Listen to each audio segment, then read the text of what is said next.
Hello दर्शकों, स्वागत है आपका हमारे चैनल पर। आज मैं आपके लिए लाई हूँ एक ऐसी कहानी जो आपके दिलों को छू लेगी। एक छोटे से गांव में सीता नाम की एक बूढ़ी माँ रहती थी, जिसने अपनी पूरी जिंदगी अपने इकलौते बेटे राजू के लिए समर्पित कर दी थी।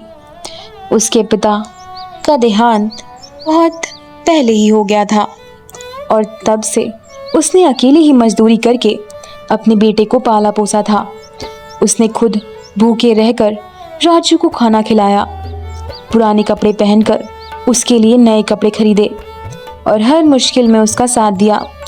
राजू पढ़ाई में ठीक ठाक था, लेकिन उसकी सोच धीरे धीरे बदलने लगी थी।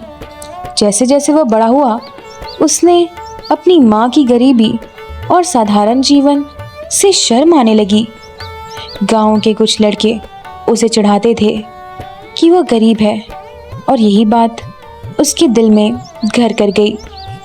उसने ठान लिया कि वो शहर जाकर बड़ा आदमी बनेगा और इस गरीबी से दूर निकल जाएगा, चाहे इसके लिए उसे अपनी माँ को ही क्यों ना छोड़ना पड़े।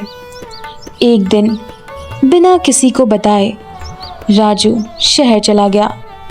उसने अपनी माँ को सिर्फ एक छोटा सा पत्र लिखा, जिसमें लिखा था कि वह अपने सपनों को पूरा करने जा रहा है और जल्द ही सफल होकर लौटेगा।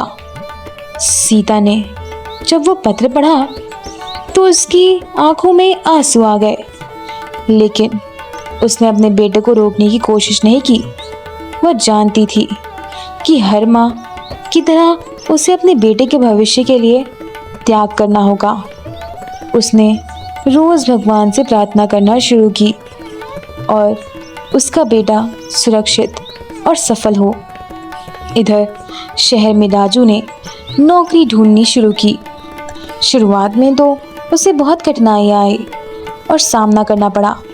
ना रहने की जगह, ना खाने का ठीक इंतज़ाम, लेकिन धीरे धीरे उसके छोटी सी नौकरी मिल गई और उसकी ज़िंदगी पटरी पर आने लगी।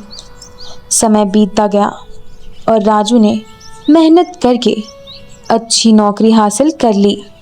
अब वह शहर में आरामदायक जिंदगी जी रहा था। अच्छे कपड़े, बड़ा घर और नई नई सुविधाएं, सब कुछ उसके पास था।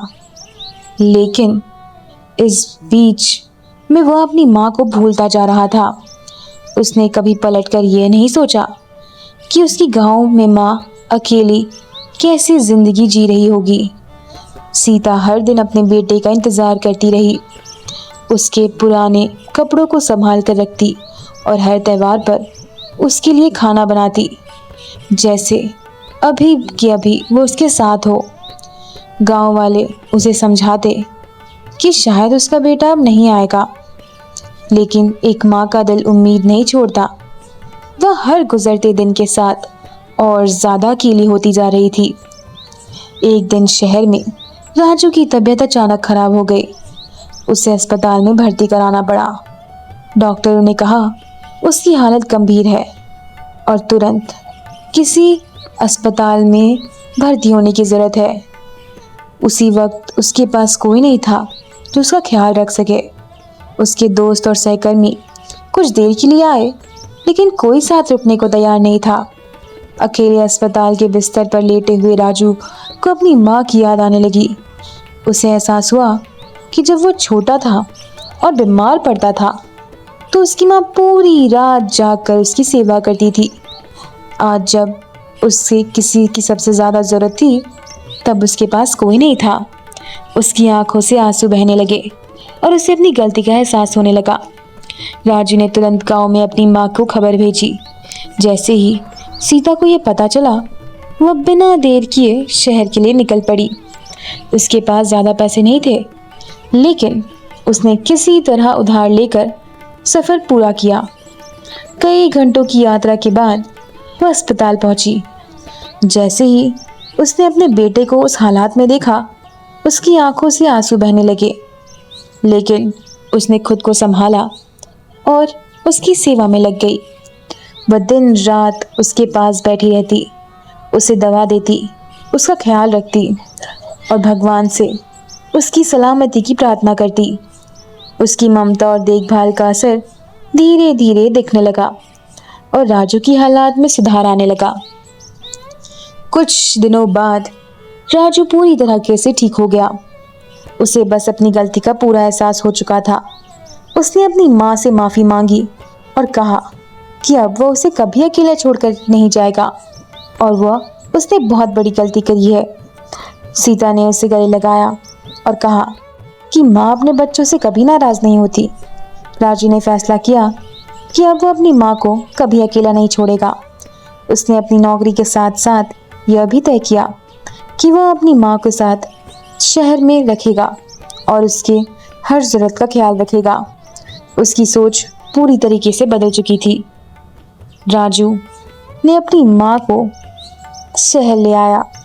अब वह अपने काम के साथ साथ अपनी माँ का भी ध्यान रखता। वह समझ चुका था कि असली खुशी पैसे या आराम में नहीं, बल्कि अपने आप को साथ रखना है। उसने अपनी माँ के साथ वह सारी खुशी देने की कोशिश की जो उसने छीन ली थी। धीरे धीरे उसकी ज़िंदगी फिर से खुशियों से भरने लगी और उसकी माँ अब भी अकेली नहीं थी, अपने बेटे के साथ खुश थी। इस कहानी से हमें यह सीख मिलती है दोस्तों कि हमें कभी भी अपने माता पिता को नहीं भूलना चाहिए। वो ही हमारे जीवन के सबसे बड़ी ताकत होते हैं।